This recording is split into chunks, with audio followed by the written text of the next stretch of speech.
बहुत बड़े भाग में दुर्गा की पूजा की जाती है। खास तौर पर अक्टूबर के महीने में तो दुर्गा पूजा 9 दिनों तक चलती है और तब गली कूचों से लेकर कानून की नजर में सेक्युलर कहे जाने वाले सरकारी दफ्तर, कॉलेज और विश्वविद्यालय तक इससे अछूते नहीं रह पाते।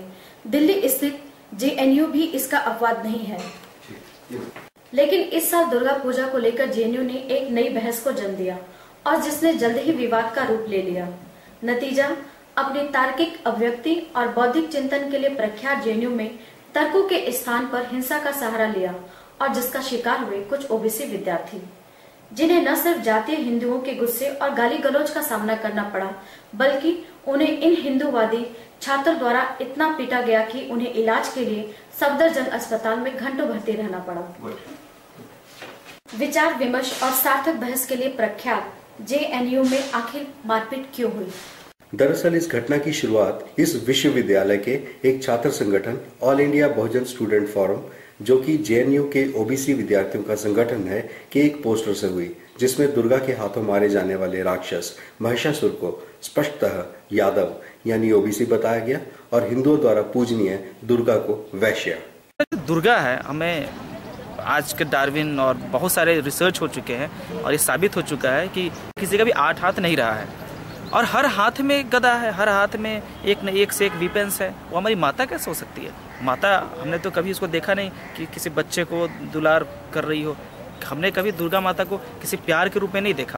कि महिषासुर का नाम महिषासुर क्यों पड़ा है? आखिर उस शब्द के पीछे कोई अर्थ होगा ना भाई, उस शब्द के पीछे कोई अर्थ होगा। महिषासुर यानी कि जो भैंसों पर सवारी करता है। लालू प्रसाद यादव जब रेल मंत्री बनते हैं, जब मुख्यमंत्री बनते हैं, उनको भैंसे पर सवारी किया जाता है।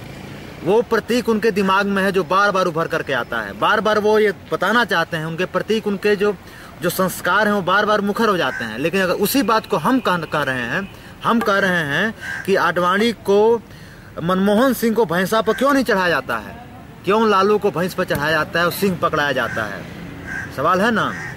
तो महिषासुर जो शब्द का अर्थ, शब्द का भी जो ग्रामर है, शब्द का जो आप अर्थ खोजेंगे तो उसमें भी ये कहा गया है कि महिषासुर चूंकि ये यहाँ का निवासी था, मूल निवासी था, और उसमें अगर और उसके नीचे जाइएगा तो वो एक ग्वाल था, भैंस पर चढ़ता था, सवारी करता था, न्यायप्रिय राजा था, उसका साम्राज्य बहुत जगह फैला हुआ था।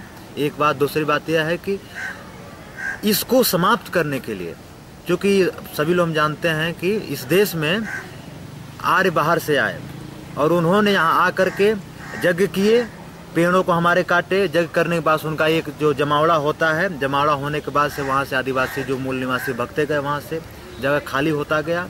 वो उस लकड़ी को जलाते गए, लोग इकट्ठे होते गए, डर के लोग भागते गए। इस तरह से इन्होंने क्या किया कि अपना साम्राज्य स्थापित किया। लेकिन यह सदियों पुराना मिथकी इतिहास अचानक OBC विद्यार्थियों ने कैसे उजागर किया? देखिए, कारण तो स्पष्ट है कि जिस तरीके से हम अस्मिता की लड़ाई में आगे आ रहे हैं, चाहे वो राजनीतिक रूप से हो, सामाजिक रूप से हो, सांस्कृतिक रूप से भी बहुत हद तक लड़ाइयाँ चालू हो चुकी हैं। हम लड़ रहे हैं, हम जीत रहे हैं। जिस तरीके से पिछले हम 90 के बाद से हम खास करके देखें, जब हमारे लोगों को स्पेस मिलने लगा इस भारतीय सामाजिक व्यवस्था द्वारा निर्मित कुछ संस्थान हैं उसमें, अर्थात सरकारी नौकरियों में जब उनको जगह मिलने लगती है, जब उनके मुंह में जबान आता है, एक तरह से कहा जाए तो, जब उनके कलम में एक पावर आती है, कुछ लिखते हैं, पढ़ते हैं, बोलते हैं, तब से चीज़ें बदलनी चालू हुई है। हम देखते हैं पिछले 90 के बाद से ही हम ले लें, वैसे देखा जाए तो धर्म ग्रंथों का पुनर्पाठ, कबीर और कबीर के समय के जो और दूसरे लोग थे भक्ति आंदोलन में, वो सारे लोगों ने इस पर अटैक किया था। ये कोई नई चीज़ नहीं है और मुझे लगता है कि उस समय जितनी कम संख्या में लोग अटैक करने वाले थे, उससे कई हजार गुना संख्या में इस समय लोग मौजूद हैं। बात बिल्कुल सही है कि OBC को कभी भी विश्वविद्यालयों में अपनी बात रखने का मौका ही नहीं मिला, जिसका एक बड़ा कारण हमारे देश के तमाम शिक्षण संस्थानों यानी एजुकेशनल इंस्टीट्यूट्स में ब्राह्मणी प्रभुत्व का होना है। प्रमाण के तौर पर देश के सभी केंद्रीय विश्वविद्यालयों में शिक्षकों की कुल गिनती 8,852 है, जिनमें OBC शिक्षकों की गिनती महज 245 ही है। यानी शिक्षा के क्षेत्र में OBC की भागीदारी केवल 2.77% ही है। जाहिर है मंडलायोग के लागू हुए 20 वर्ष के बाद अब कहीं जाकर शिक्षण संस्थानों में ओबीसी का आरक्षण सही रूप में लागू होना शुरू हुआ है। वैसे भी ओबीसी के चिंतन में हिंदू धर्म और देवी देवताओं का विरोध कोई नई बात नहीं है, जो भारत के आरंभिक इतिहास में श्रमण और ब्राह्मण संस्कृति के टकराव में दिखता है, जिसमें श्रमण संस्कृति के नायक जैसे बुद्ध, चारवाक, महावीर आदि दार्शनिकों एवं चिंतकों ने कर्मकांड, यज्ञ, पशु बलि, वर्ण व्यवस्था और लिंग भेद का पुरजोर विरोध करते हुए वैज्ञानिक मानववाद को स्थापित करने का प्रयास किया। गुलामगिरी में महात्मा फुले ने बताया कि विष्णु के तमाम अवतारों ने मूल निवासी ओबीसी, एससी, एसटी को छल कपट से हराकर उन्हें वर्ण व्यवस्था के सबसे निचली पायदान पर फेंक दिया था। फुले का स्पष्ट मानना था कि ओबीसी, दलित और आदिवासी हिंदू धर्म में रहकर कभी भी अपनी प्रगति नहीं कर सकते। इसलिए उन्होंने हिंदू धर्म को पूरी तरह से नकार कर सत्य शोधक समाज की स्थापना की थी, जो कि भारत का एक पहला रैशनलिस्ट संगठन था। दक्षिण भारत के प्रभावशाली ओबीसी नेता पेरियार रामास्वामी ने बेहद उग्र रूप में हिंदू धर्म का विरोध किया। उन्होंने सार्वजनिक स्थानों पर सरेआम हिंदू देवी देवताओं को चप्पल से पीटने का सफल अभियान चलाया था। उनका कहना था, there are something which cannot be mended but only ended, Hinduism is one such, यानी कुछ ऐसी चीजें होती हैं जिन्हें सुधारा नहीं जा सकता, केवल उनका खात्मा ही किया जा सकता है। हिंदू धर्म उनमें से एक है। पेरियार ने रामायण ए ट्रू रीडिंग में वाल्मीकि द्वारा रचित मूल रामायण का सरल अनुवाद करके यह बताया कि राम कतई पूजनीय नहीं था, अपितु वह एक स्त्री विरोधी, दलित आदिवासी विरोधी अय्याश राजा था, जिसने एक उदारवादी, आधुनिक और कल्याणकारी राज्य के संस्थापक रावण की छल कपट से जान ली थी। वैसे ऐसा नहीं है कि हिंदू धर्म का विरोध सिर्फ ओबीसी बुद्धिजीवियों द्वारा ही होता रहा। भारत के संविधान निर्माता डॉक्टर अंबेडकर ने अपनी किताब रिडल्स इन हिंदुइज्म में बेहद तार्किकता के साथ हिंदू धर्म का विश्लेषण करते हुए इसमें व्याप्त अमानवीयता, अंधविश्वास, रूढ़ि तथा असमानता को उजागर किया और 1956 में अपने लाखों समर्थकों के साथ हिंदू धर्म को त्याग कर बौद्ध धर्म को अपना लिया।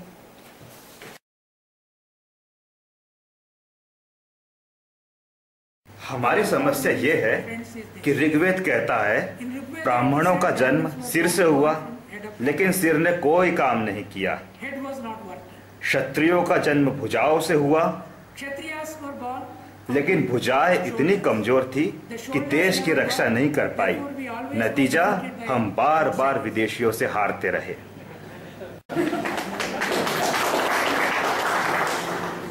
और ये बनिया, इनका जन्म जंघाओं से हुआ। इन्होंने इतना घटिया व्यापार किया कि जनता का पूरा पैसा लेकर अपने घर की जमीन में गड़ाते रहे। इसे गुप्त धन कहा जाता था। जितनी बड़ी रकम गड़ाते थे उतने बड़े गुप्ता कहलाते थे। ये गुप्ताओं के घर बहुत खतरनाक है। यदि कभी आप सरकार में शामिल हुए तो इनका घर जरूर खुदवाए, देश को बहुत धन मिल जाएगा। गुप्त धन क्या है? गड़ा हुआ धन। और हम ओबीसी के बारे में कहा जाता है कि हम ब्रह्मा के पैर से पैदा हुए, पर हमें सिर्फ लताड़ने का काम किया। ब्रह्मा का पैर यानी ओबीसी इतने जड़ हो गए कि वे कभी आगे नहीं बढ़ सके। खुशकिस्मती से दलित और आदिवासी ब्रह्मा के किसी भी अंग से पैदा नहीं हुए।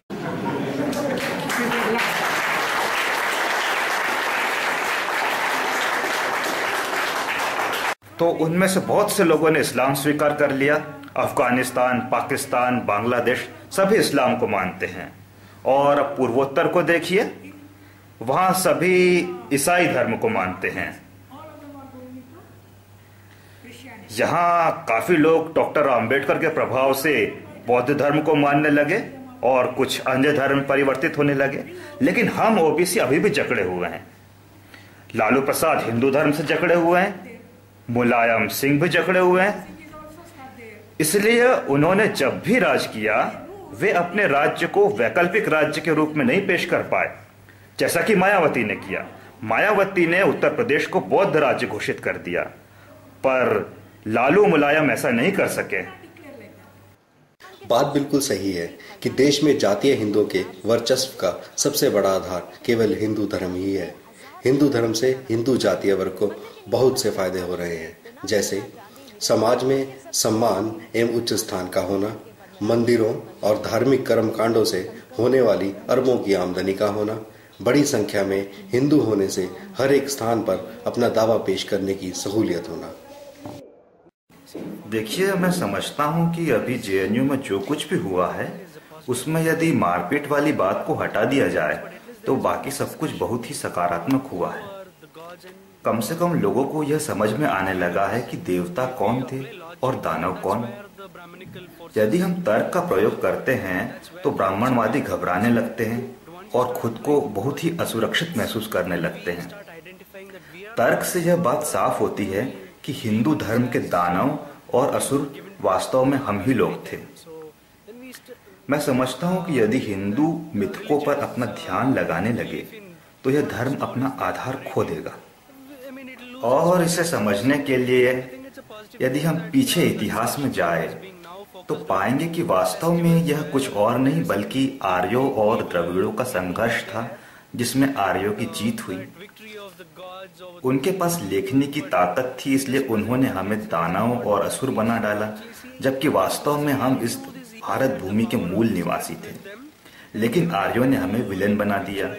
यदि हमारे भी ग्रंथ सुरक्षित होते तो हम कह सकते थे कि नहीं, हम दैत्य नहीं बल्कि आर्यों ने हम पर हमला किया है। जिस तरह फिल्मों में बुरे आदमी को विलेन कहा जाता है, उसी तरह हिंदुओं के धर्म ने हमें असुर और दैत्य कहा। पर अब समय आ गया है कि हम उनसे कहते हैं कि जनाब, हम विलेन नहीं हैं। अब हम अपने तर्कों का प्रयोग करेंगे और तुम्हारी झूठी बातों को अब नहीं मानने वाले। वर्तमान भारत में हिंदुओं की कुल आबादी 80.5% है। यदि भारत के सभी ओबीसी, दलित और आदिवासी एक साथ हिंदू धर्म को छोड़ देते हैं तो देश में हिंदुओं की आबादी महज 12% ही रह जाएगी और बहुमत अपने आप ओबीसी, दलित और आदिवासी के हाथ आ जाएगा।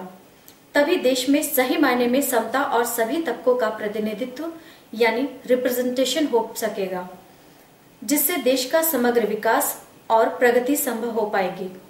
ओबीसी, दलित और आदिवासी की मुक्ति तथा अपना गौरव प्राप्त करने के लिए धर्मांतरण के अलावा अन्य कोई रास्ता नहीं है, क्योंकि पिछड़े तबके के धर्मांतरण के बाद उन्हें अपने आप ही बहुमत मिल जाएगा, अर्थात सत्ता बिना किसी अतिरिक्त प्रयास के देश के बहुजनों यानी ओबीसी, दलित, आदिवासी तबके के हाथ में होगी, जिससे वे न केवल देश के राजनीतिक सत्ता यानी पॉलिटिकल पावर जैसे प्रधानमंत्री, मुख्यमंत्री, राष्ट्रपति, राज्यपाल, बल्कि तमाम मंत्रालयों के सेक्रेटरी, उत्कृष्ट शिक्षण संस्थानों के निदेशक यानी डायरेक्टर, बड़ी व्यापारिक संस्थाओं के प्रबंधक आसानी से बन पाएंगे और तभी सही मायनों में भारत में एकता, समता यानी जाति व्यवस्था का समूल विनाश, स्त्री पुरुष एकता, वर्ग विभाजन का अंत और देश की प्रगति और विकास हो सकेगा।